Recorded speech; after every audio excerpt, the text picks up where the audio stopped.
believe my heart is turned to stone. Oh, darling, darling, what have I done? Now I don't say anything at all. Well, God don't listen to me, no ways. Now I'm left here all alone. Hear what the neighbors say, that that poor boy, he's lost his way. When I let the others pray.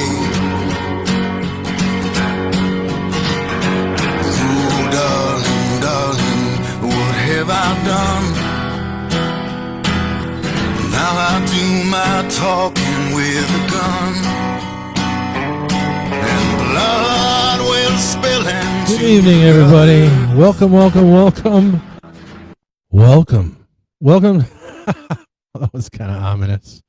Welcome to Tuesday Tales presents, and we're here at the b.hive. Good evening, Beth and Bobby. Jessica, how are you? And hello, Kevin. Good to see you guys.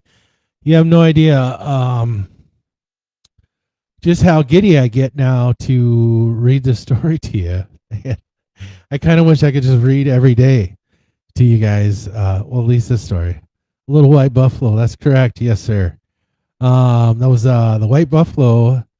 Darling, oh, darling, what have I done? I thought a little fitting for tonight's chapter. We're on chapter 45, if you can believe it. We've been doing this for, gosh, I think almost 6 months now. And hopefully it doesn't take you 6 months to read the book when it's finally published. But yeah, it has been a trip and a half to write. And now that I'm actually getting towards the end of it, towards writing the end of it, whew, it's been really emotional for me. You guys know how emotional the rest of the book was. Started out pretty rough. There were some rough parts in there. There was some good times in there. But yeah, I mean, it's been a lot of ups and downs, kind of like life, really. But yeah, so he's made his way from Minnesota. He hit the West Coast. Followed that all the way down, went down through Texas, New Orleans, where he picked up Stella, and he conned her into hopping on her bike and following him out to the rest of his ride. Which, yeah. Anyway, I'm really bad. You can ask my kids. I'm bad when I buy Christmas presents, because then I can't wait to tell you what I got you, or at least give it to you early. My kids always had me bamboozled at holidays. So there you go. You and Kevin got your Christmas chatter out of me. But anyway, yeah, so it's really hard for me not to talk about what I've gone through and what Broken Bird is going through. It's just been it's really hard. It's kind of like knowing that you're going to say goodbye to a really good friend pretty soon. So anyhow, that's where we're at, chapter 45. Currently writing chapter 50. I think I'm on chapter 53. I'm about halfway through that. Jingle bells. I don't know why I trigger the both of you and why I do that to myself, but yeah, it makes you guys happy, keeps you interested. That's why you guys keep coming back, is because you keep hoping I'm going to say something Christmassy. That's what I think is happening. So anyway, yeah, so I'm on chapter 53. I already know how it's going to end. Chapter 53 is actually kind of setting up how it's going to end. And yeah, but currently Broken Bird is kind of well, he made the trip from Pensacola to you would miss us. I totally would miss you guys, yeah. Um he made his way from Pensacola to Jupiter to go spend Christmas with his family, and on the way he had to ride through a storm, and his immune system is already kind of compromised with the cancer in his body, and he caught pneumonia, so he spent his holidays sick, and he was going to end his trip there in Jupiter because he was there with his whole family, and he thought, well, you know what the hell, this is probably the best way to go out. And then he was also going to break up with Stella, and Stella was kind of like, "No, I'm a do or die bitch, so you're not going to shake me. And whether you finish your ride or you stay there, she goes, I'm going to be with you." So he just decided, well, you know what, I'm going to just keep doing this. So he made his way up to St. Augustine, and that's where he's meeting up with Stella and Kelso and Kelli and his crew, the Iron Enforcers. MC followed Stella from Pensacola to St. Augustine and caught up with him. And that's where we're at. So, without further ado, my friends, I say let's jump into this book. What do y'all say?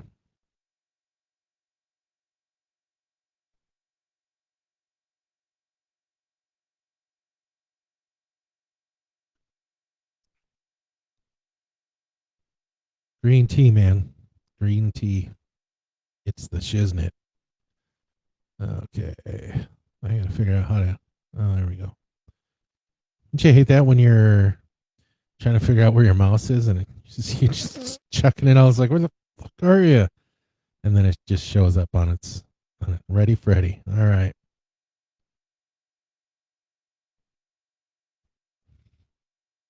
I actually read through most of this chapter. I did last night, and then I thought I'd read it through it again because I changed a few things in there. Just because the last couple of times I hadn't read through the chapter before the show, and it just kind of, I don't know, kind of felt like I was a kindergartner learning to read and reading out loud in front of the class.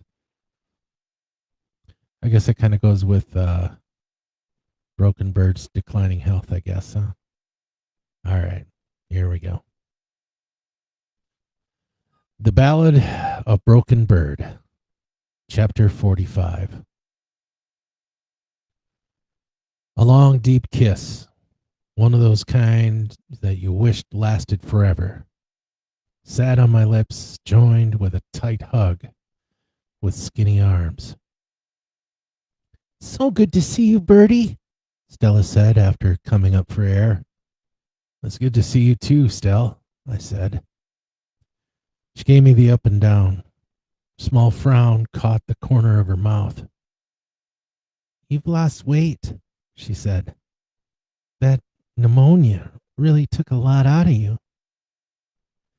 It did. I felt weaker. It was hard to keep the bike up at intersections. Most of all, it was hard to find words now to describe what I was trying to say.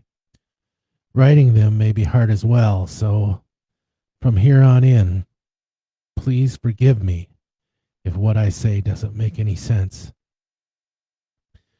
Kelso and Kelli walked up and said hello. He noticed too. Didn't say anything. He just shook my hand and nodded. The bike running better? I asked. Like a top, Stella said. I could outrun any of these posers. Kelso laughed. She tried. Hey, thank you, bro, for fixing her up and keeping her safe. No worries. I do recall you owe me a dinner. I do. Is the crew coming along too? Yep. I guess I better call ahead. We ate at a place called Harry's Seafood. The look of the greeter and the bartender's face was priceless when 18 bikers walked into their establishment. We took over the outdoor patio. So where are you headed next? Kelso asked. Good question, I said. I didn't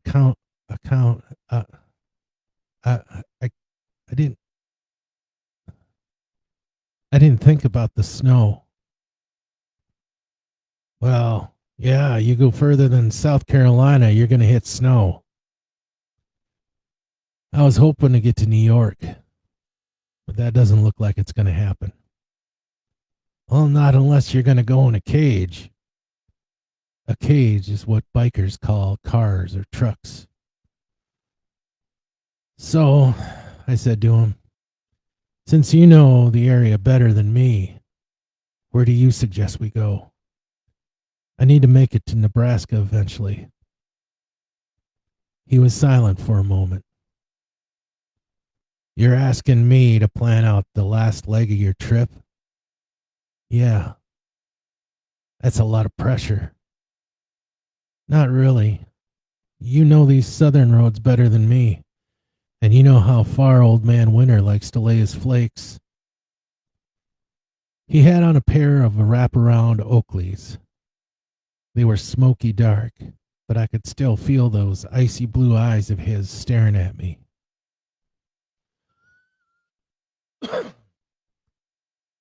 Snow usually doesn't come down any further than Raleigh, North Carolina, he finally said. But I wouldn't go any further than South Carolina. Try to stay low through Tennessee into Missouri. The Appalachians usually get snow this time of year. And then I'd hug that state line through Kansas into Nebraska. The look on his face was grim.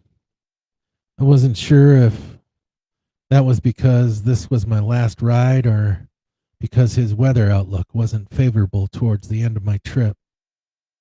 Or both. Thanks, man, I said.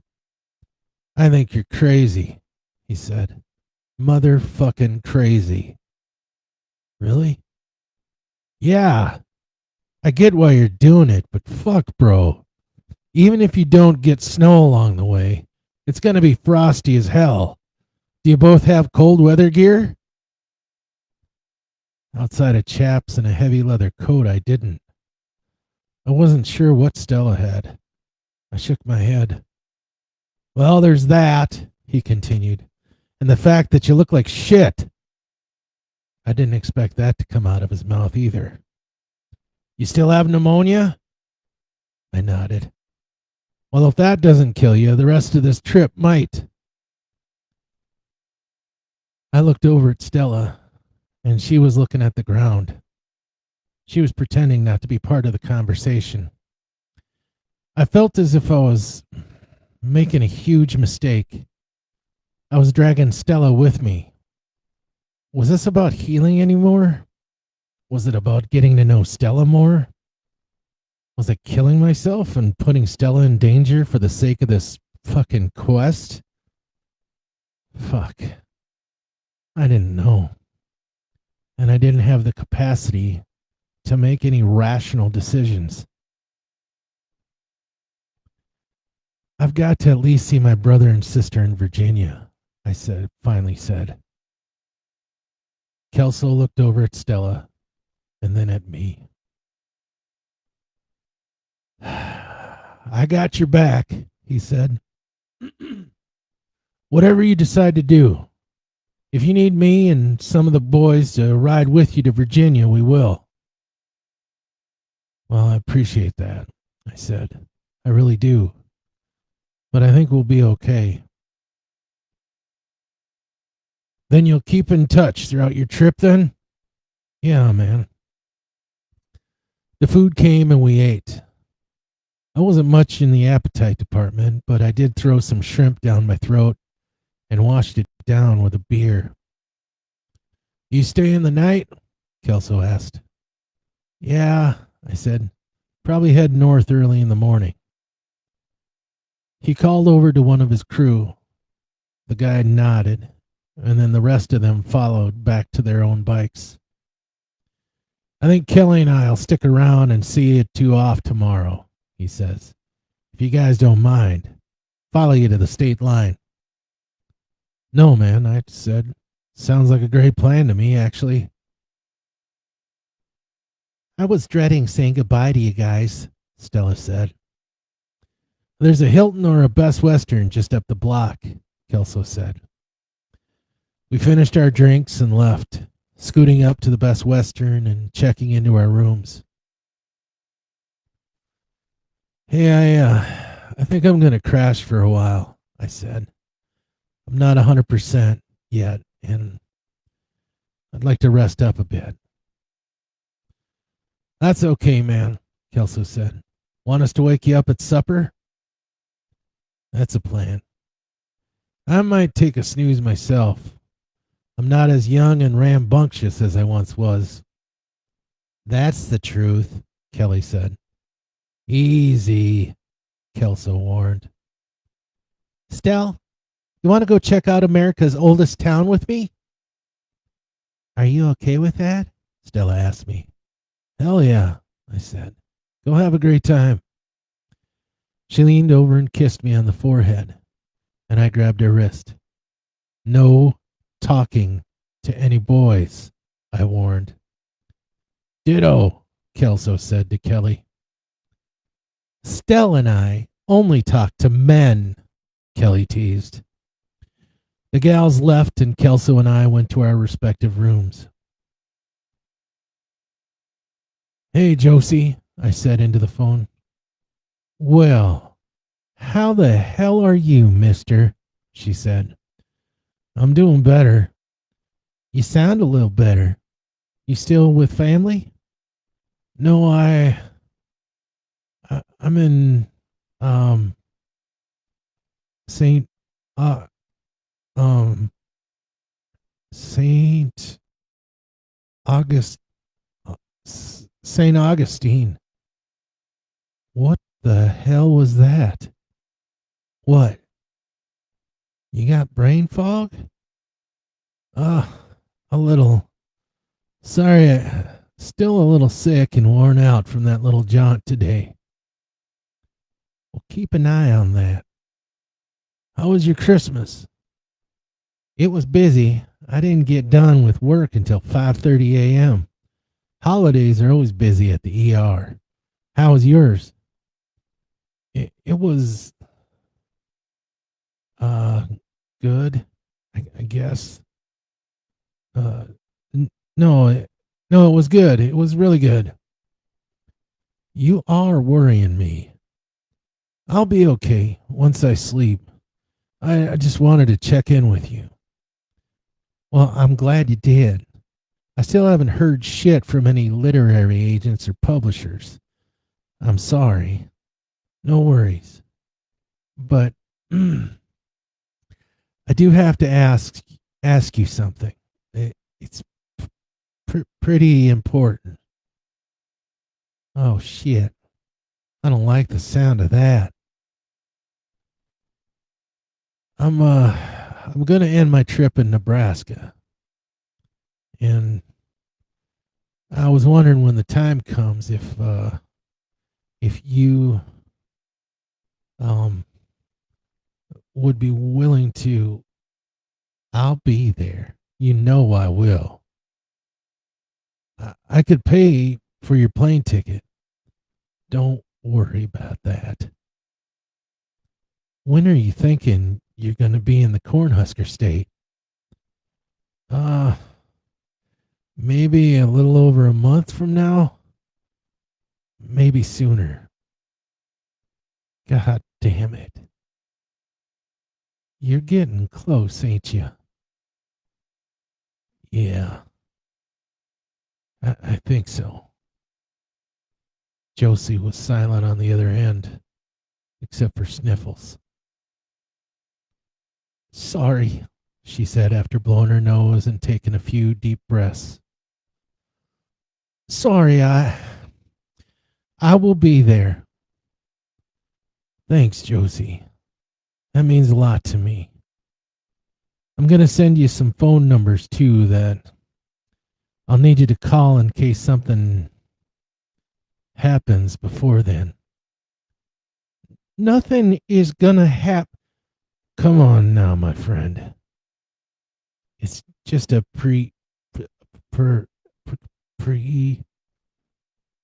precaution.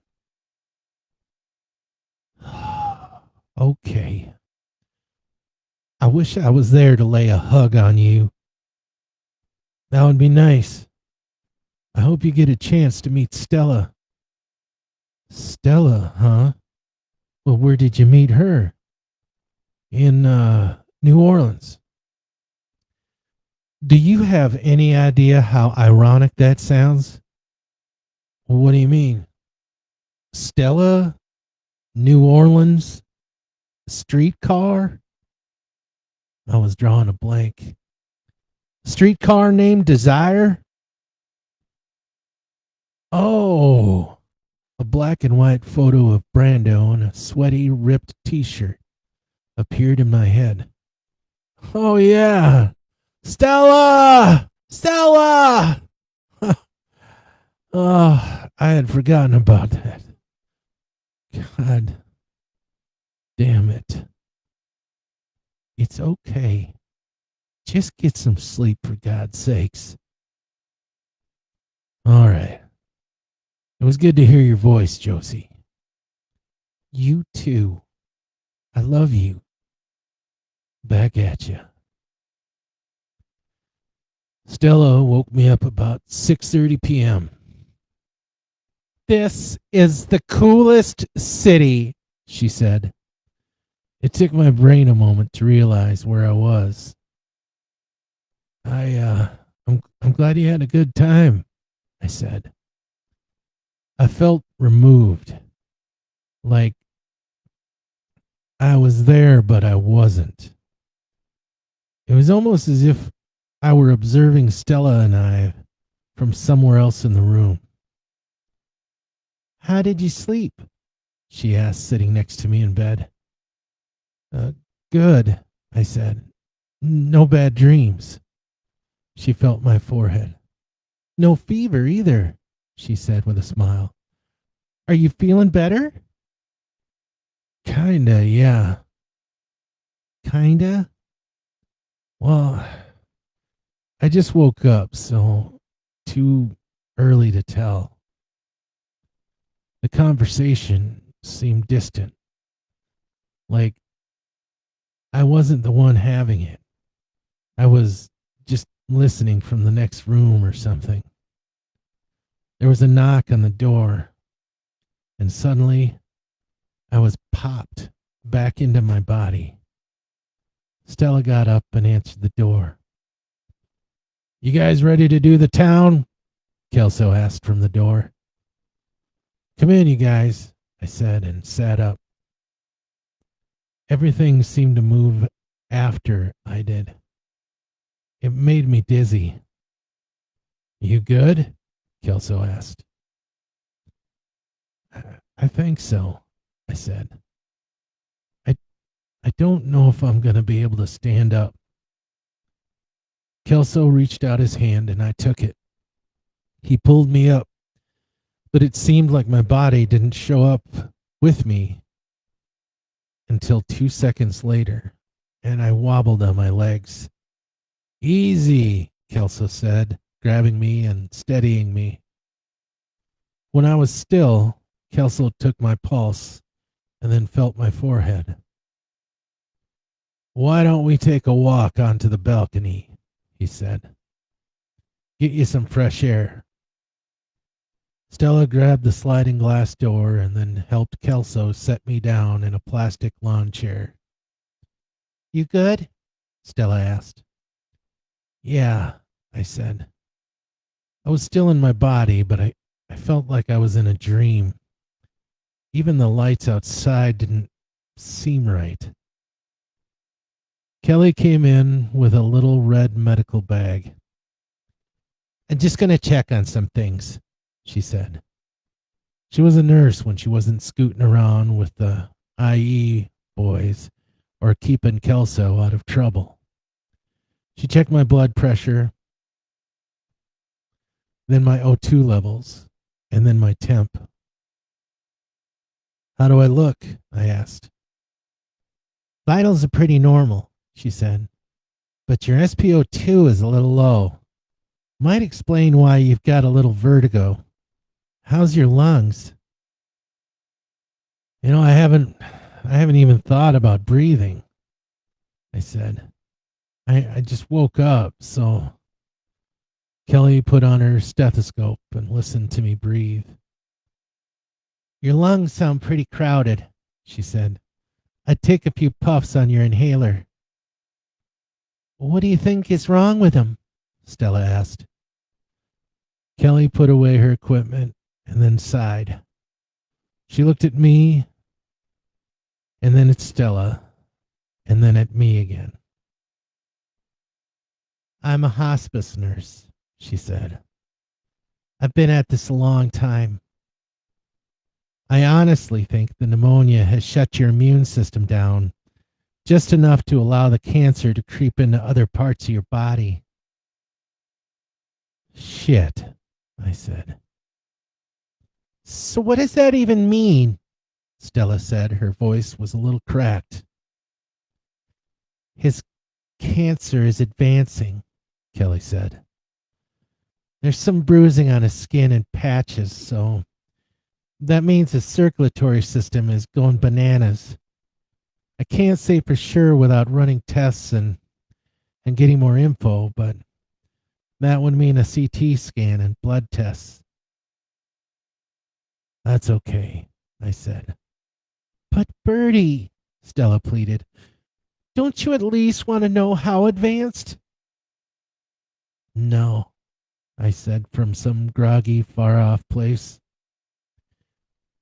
I knew it was metastasizing further into my lungs. Probably my liver and kidneys, too. But now, because I'm feeling a sense of detachment, I think it's working its way into my brain. It's hard to explain, but the bigger this cancer was getting, the more I could feel it living inside me and just taking over. So you think I'll be able to ride, Kelli? I asked. I wouldn't tonight for sure, Kelli said seriously. Fuck. Kelso put his hand on my shoulder, gave it a quick squeeze. The plan was to grab a bite and some drinks, Stella said. Kelli and I found a haunted tour for us tonight as well. Well, why don't I just go grab some takeout and bring it back here, Kelso said. We could tell ghost stories after dinner. There's a beach across the road, Stella mentioned. We could eat over there and have a fire maybe. Everybody okay with Ty? Kelso asked. I didn't really feel like anything. I just wanted to exist. If that meant faking it until I got to Nebraska, then that's what I was going to do. I didn't know how long I'd be able to write this either. But my thoughts are more clear when I write them down than when I try to talk them out. It was apparent to me that I was going to need to take what was in that little brown bottle. I wasn't even sure if it was going to do anything for me, like that water at the Fountain of Youth. She could have just been some quack who lives in the middle of the California desert and filled the bottle with pool water and peppermint extract. Fuck. I didn't know. But I didn't have any choice either. There was a cooling breeze coming off the Atlantic. It's funny how different the Pacific was compared to the Atlantic. The Pacific was blue and glowed, while the Atlantic was dark and foreboding. Maybe that's why the Gulf was so haunted. It's where all the dead get deposited. The fire snapped and hissed as it sang its song, while the ocean rumbled and crashed her song against the sand. I walked there with the aid of Gandalf, the walking stick Josie had gifted me. It felt good to hold it in my hands. I just had noodles. I wasn't in the mood for anything really, but knew I needed something for sustenance. Stella watched me with a careful eye. Kelso did his best to accommodate whatever I needed for comfort, and Kelli just kept asking me how I was feeling. I finally felt like everything was caught up with my body. The vertigo was gone and the fog bank had cleared in my head.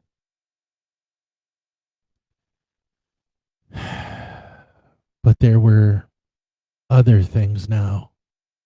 New things. There were apparitions.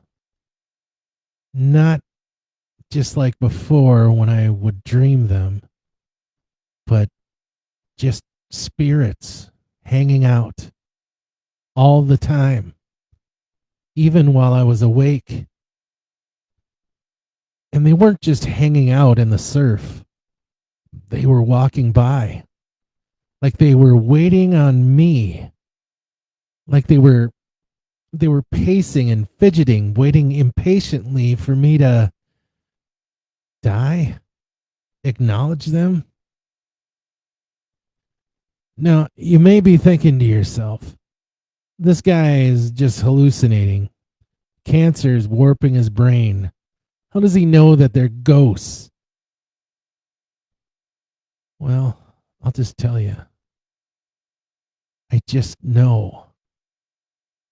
Maybe by the way they look at me. Maybe it's because Stella, Kelli, and Kelso don't notice them, or their peculiar behavior. But they're dead. Not anyone I know either. Just random souls. I'm glad this wasn't happening in New Orleans. What are you looking at, brother? Kelso asked, and everyone got quiet. Ghosts, I said, trying to concentrate on the flames of the fire. Everyone looked around but saw nothing, and then looked at me, concerned. Birdie? Stella asked nervously. Yeah, I said. Maybe we should go back to our room.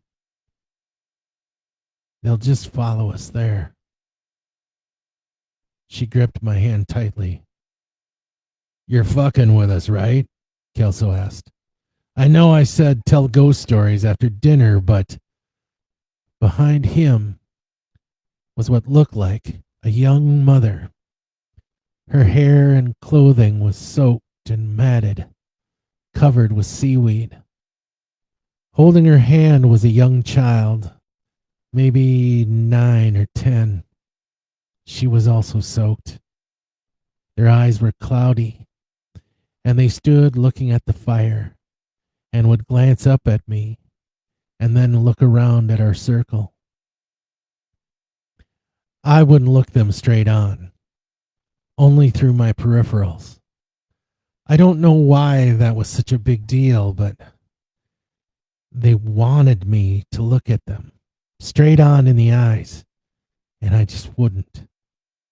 Something in my gut told me that if I did, I'd die. They would walk straight up to me, so close that their goddamn nose was nearly touching my cheek, but I wouldn't look at them. Fuck that shit.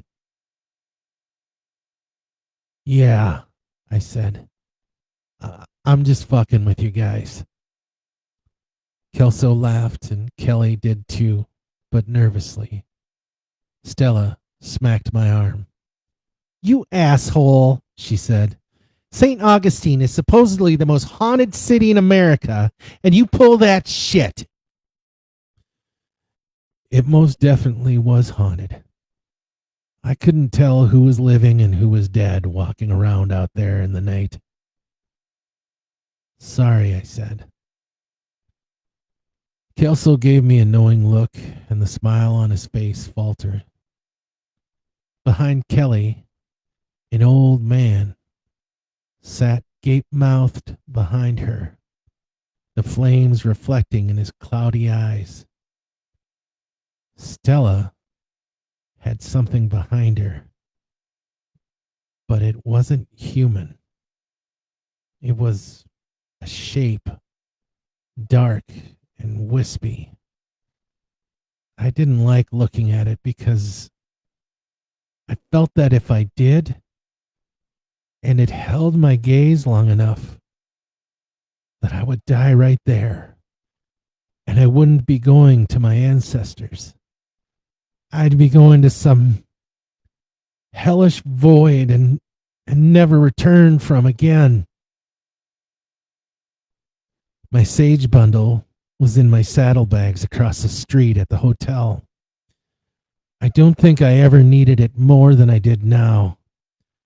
Just writing this down now, my hands still tremble a little bit.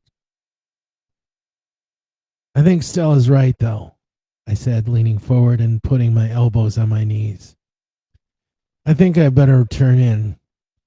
We've got a lot of ground to cover tomorrow, and I need to be as close to 100% as I can be. You okay to cross that road, bro? Kelso asked. Yeah, Stella's got me. I'm little, she says. You are so little, I joked. I've also got my walking stick.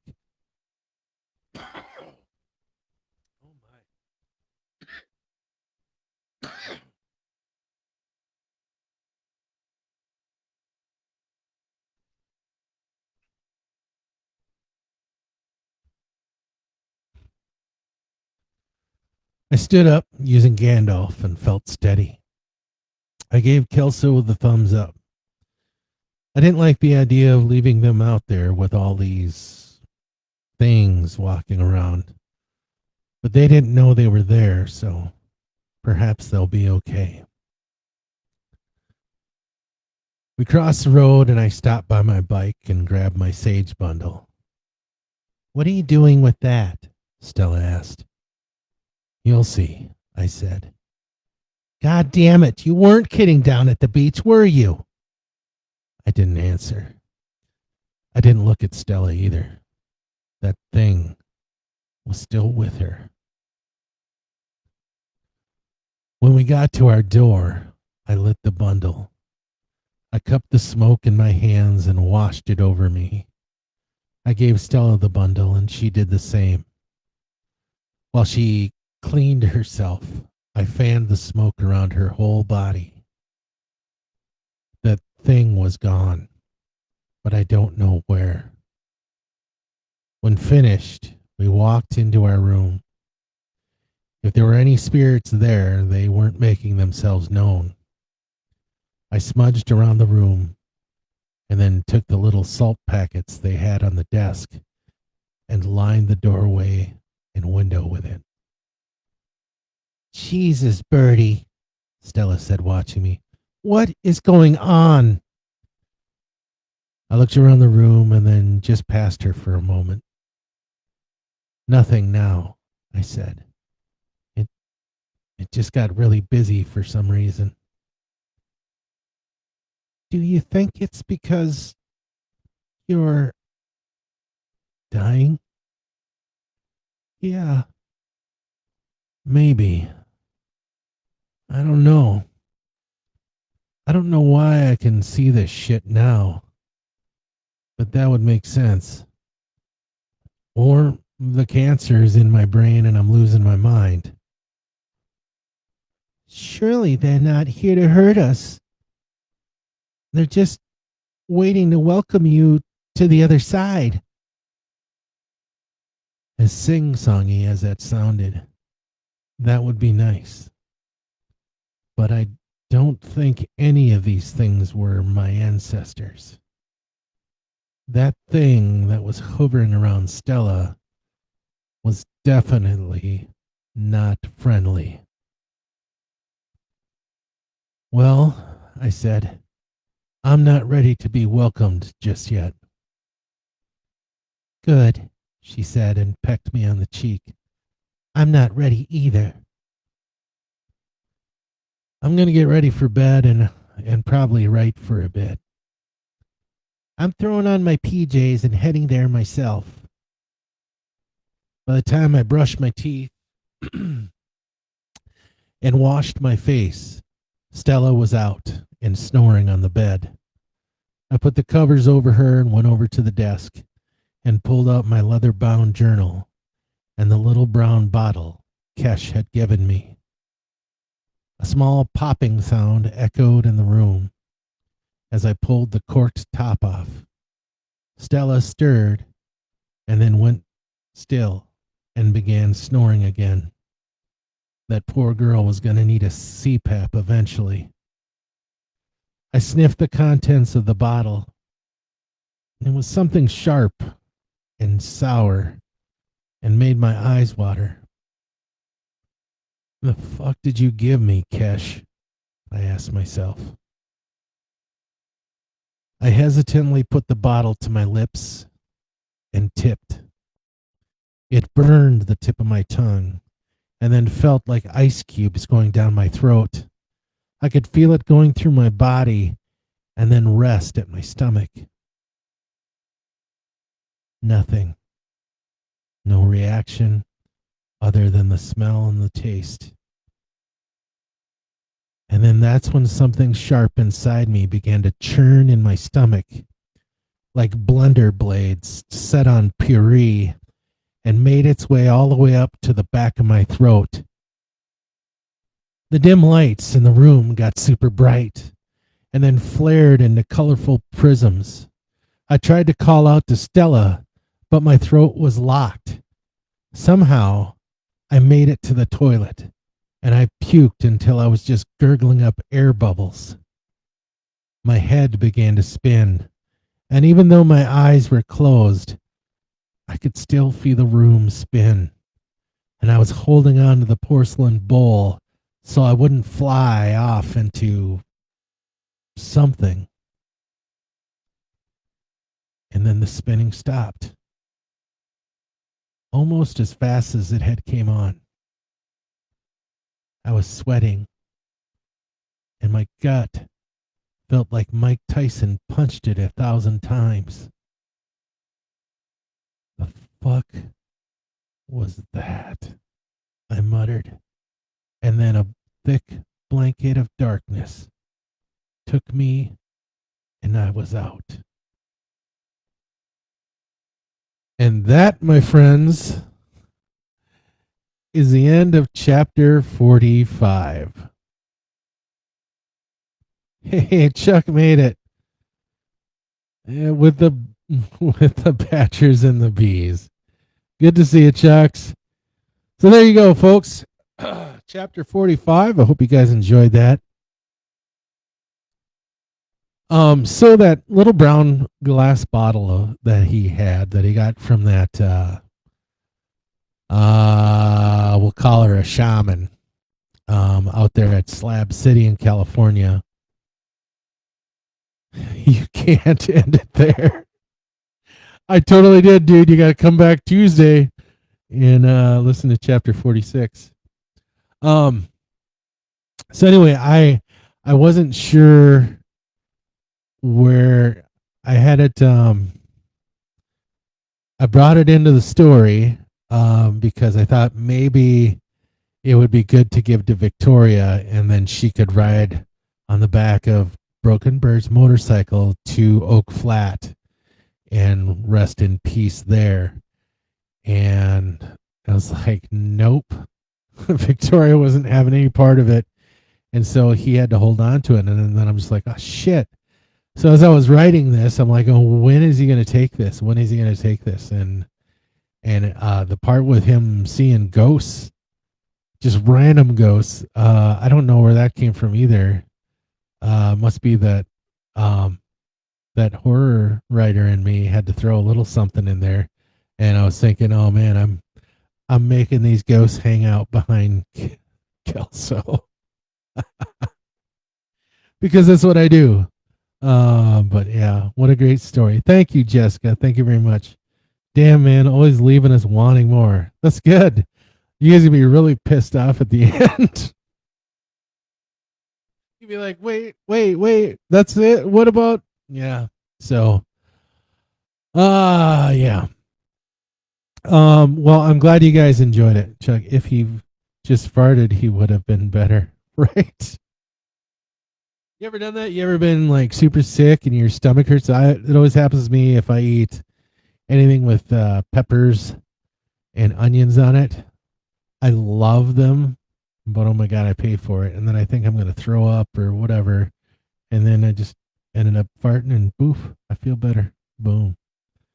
The magic of what do they call that when you fart? What's the proper word for that? Flatulation, something like that. Anyway, I'm glad you guys enjoyed it. Can't wait for the movie, right? Who would play Broken Bird? I wonder. How I wonder who. Yeah, I don't know. I've had a few ideas actually. I've thought about this as a movie, especially with having the little motion clips for the preview, the chapter previews. I always think, oh yeah, this guy could play Broken Bird and blah blah blah, and who would play the dad and Kelso. Yeah. So anyway, yeah, there you guys have it. Zac Efron would play Broken Bird. You think so? You think he could pass for a Native American? Johnny Depp did it, didn't he? I don't know. He'd have to actually be older than Zac Efron. So, because Broken Bird is in his late 40s. I think he's going to turn. I can't give any details without giving away what's going to happen. But yeah, we'll just say he's in his late 40s. So 40, 49. So, yeah. I don't know. It would be totally cool if it was George Clooney. George Clooney is Broken Bird. I was thinking Adam Beach. I don't know if you guys know who that is. But he was in the movie Smoke Signals. It was a Native American movie. Kind of a coming of age type of movie. And it's actually some aspects of that movie kind of inspired this book. So, but yeah, Adam Beach was somebody that I had pictured to play Broken Bird. He's got that look. If you guys get a chance, look him up and tell me what you think.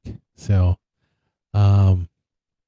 actually, yeah, and like Sam Elliott could play Broken Bird's dad because he's age appropriate right now for that.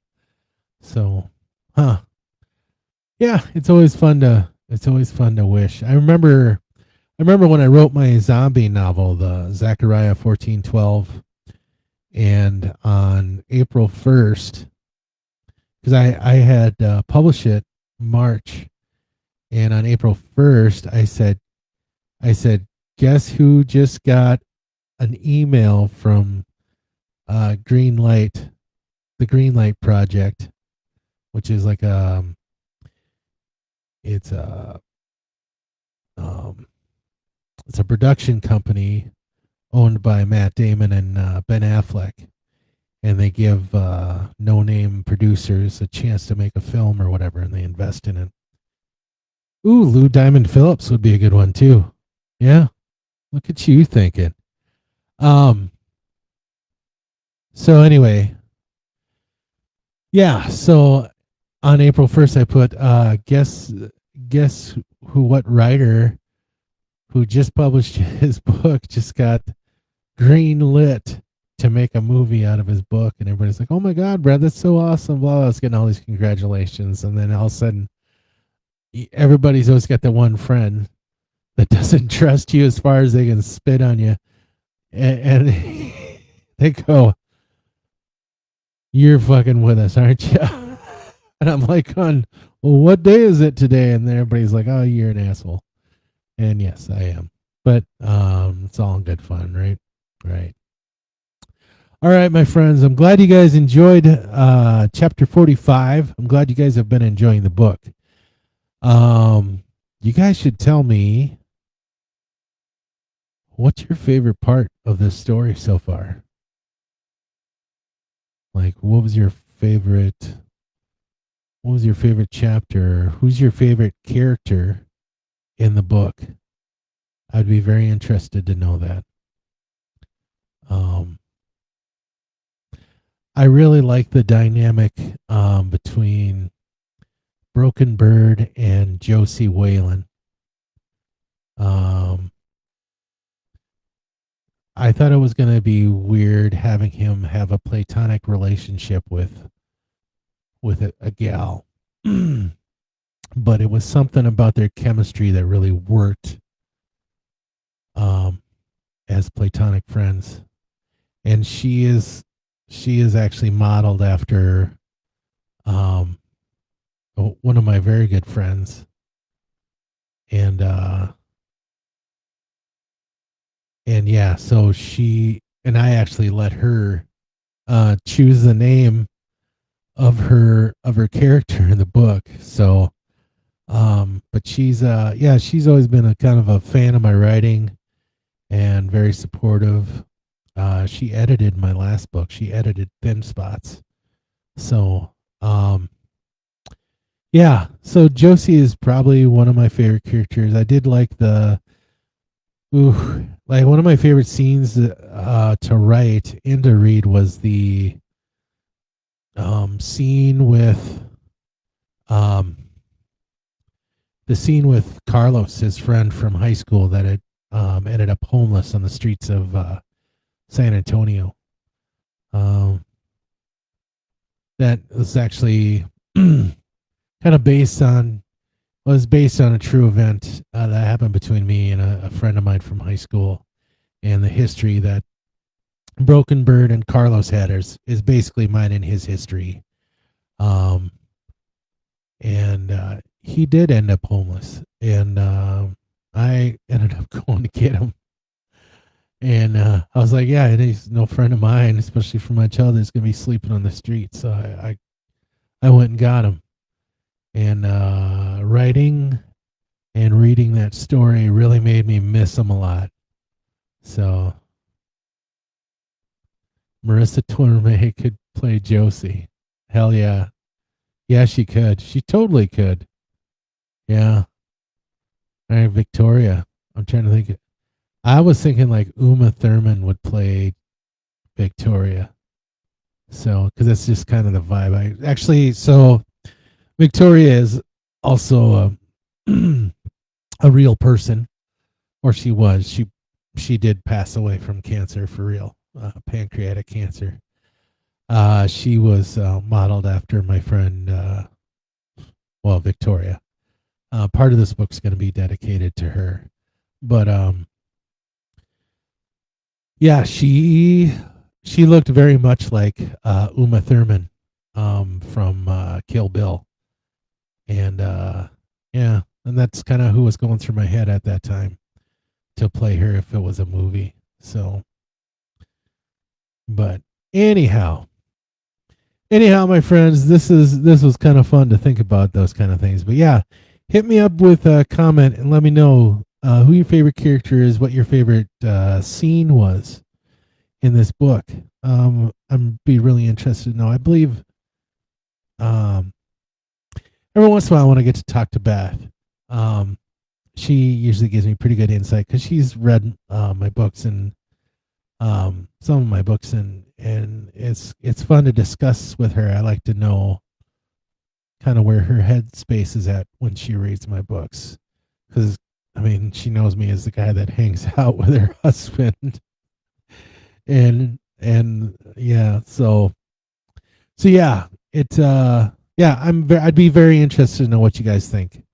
And I mean that. I mean that seriously. I do read the comments after the show. Usually the next day. And then I either try to react or comment back to them. So but yeah, that's yeah, so please leave comments, and Bobby and I are going to be playing some music for you guys on Thursday. I am losing my mind. Yeah, we're playing music on Thursday, and on Sunday we will be having coffee with a vet, and that will be with Matthew Hector from Winthrop here. He's originally from out by Ortonville, but he will be joining us. He was in the U.S. Army, and so we'll be talking with him on Sunday. Looking forward to that. So anyhow, my friends, thank you very much for coming along. Thank you for your feedback and all that stuff. Jessica, I hope things go well for your dog Bubbles tomorrow. And I hope it's something that they can take care of. Even if they got to hold on to her for a couple of days for observation or whatever, I hope that they can heal her. So, everybody else out there that knows Jessica, give her, and even if you don't, just give her some good vibes. She's already lost a pup this year, and she doesn't need to lose another. So, I'll be up north Thursday. Hope I can tune you in. I hope you can too, Chuck. Otherwise, you can always tune in on the YouTubes and pick it up there. But I know Facebook keeps these live streams around for 30 days and then they get rid of them. So anyhow, I've been looking at my calendar and putting stuff down. I got a graduation to go to. Josie Whalen's kids' graduation to go to. I have next week I'm going to retake my NREMT test, and what else got going on? Well, it's my birthday in June. I don't think I'm doing anything for it, but and July 4th I am gonna go see my grandkids, and then July 11th is the Makers Fair, the Rustic Roots Makers Fair here in Winthrop that Bobby and I and Pimo are throwing. And let's see, and then at the end of July, I'm going to Hawaii, baby. So I'm going on a cruise for 7-8 days or something like that, and then hanging out in Hawaii for a few more. So it'll be fun. I'm looking forward to that, most definitely. And I'll be hanging out with my whole family, my dad, my stepmom, my sisters, and my nephew. So it'll be just like Broken Bird hanging out in Jupiter, Florida with his family over the holidays. Hopefully it goes better. July 24th, Orange Spectacular. That's right. Bobby and I have our one and only gig this year. Happening at the Orange Spectacular on, I think it's, Thursday night or something like that, Bobby. So we can talk about that on Thursday, which is, we were talking about maybe doing a live stream from the Orange Spectacular for a gig. That'd be fun. Yeah. Anyway, I will see you guys Thursday then. Have yourself, go enjoy the weather tomorrow. Oh my God. It's supposed to be in the 90s tomorrow. And then Thursday is supposed to storm like crazy. So, in the meantime, everybody stay safe if I don't see you during the storms. And, yeah. Peace and a bottle of hair grease. I love the shit out of you. Mwah. Kevin, this is for you. There you go, buddy. All right. Love you. See you Thursday night, pal.